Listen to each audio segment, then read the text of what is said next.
So, like I was saying in my previous video, when you use blue lights at night, you try to alter the circadian rhythm of the brain, which controls sleep and awakefulness.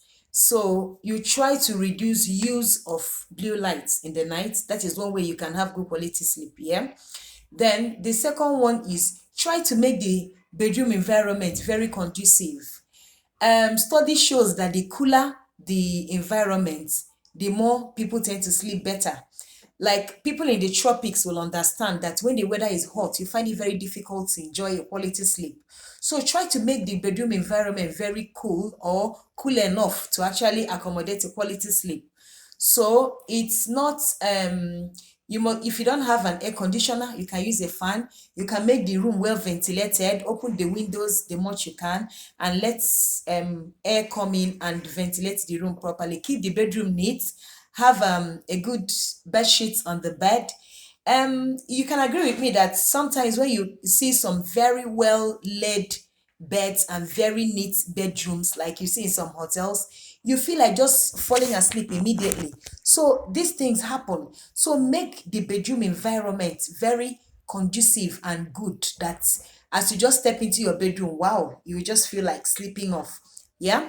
So the next one I want to talk about is, if you are this kind of a person that eats heavy meals. Study shows that people that eat very heavy meals close to bedtime, it can actually affect your sleep because the body will be struggling to digest the heavy meals that you've taken. So light meals are better at night or in the evenings. Okay, so yeah, make it the lighter the lighter the meal towards bedtime, the better. Okay, and there are some other tips about sleep. So just ensure to have quality rest, quality sleep. Sometimes people are able to initiate sleep, but the problem becomes sustaining sleep. So if you have that sleep disorder and you have tried to do some self-help tips and it's still difficult for you to enjoy quality rest or sleep, try to meet your doctor, try to meet your healthcare provider so that solutions can be given. There are some drugs that can help, but I'm not going to be talking about them here today because that's not the essence of this video. So kindly meet your doctor or your healthcare provider and seek help. So the second tip I want to give us today about staying healthy is exercise. Exercise. So when we talk about exercise, it doesn't mean that you must actively be in the gym exercising or running in the streets or in the field, or no. The recommendation is about 2.5 hours of exercise in a week. 2.5 hours. You can break it down to like 30 minutes a day for 5 days in a week. So brisk walk can actually help for some elderly people who cannot really see themselves being so active. Okay, you can just do that walk, okay, for 30 minutes and make it a routine as much as you can. Try to like give yourself exercise period of about 5 hours in a week, and that's fine. Then the next one is smoking and alcohol. Smoking and alcohol. Smoking is a risk factor for a lot of cardiovascular diseases and even cancers.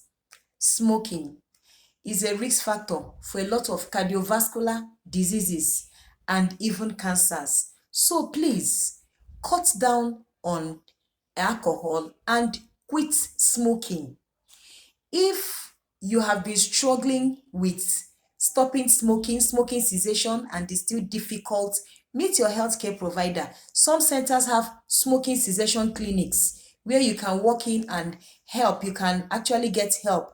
You have some people that can take the walk with you and tell you how you can actually cut down on those sticks of cigarettes until you come to a 0 point.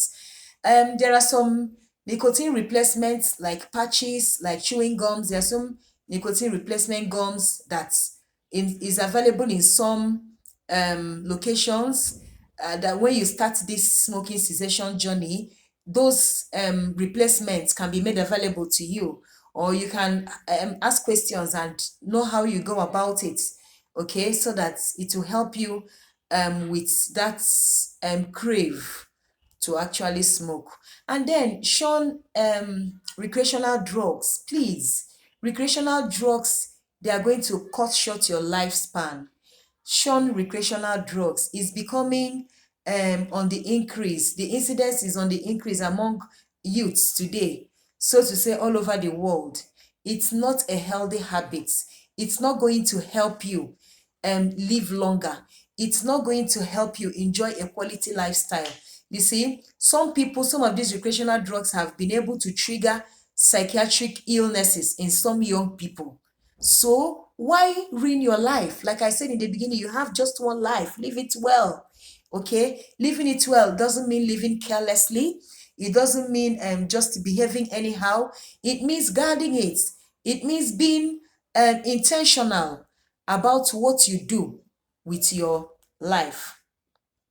And this is in particular imbibing healthy lifestyles. Okay? Then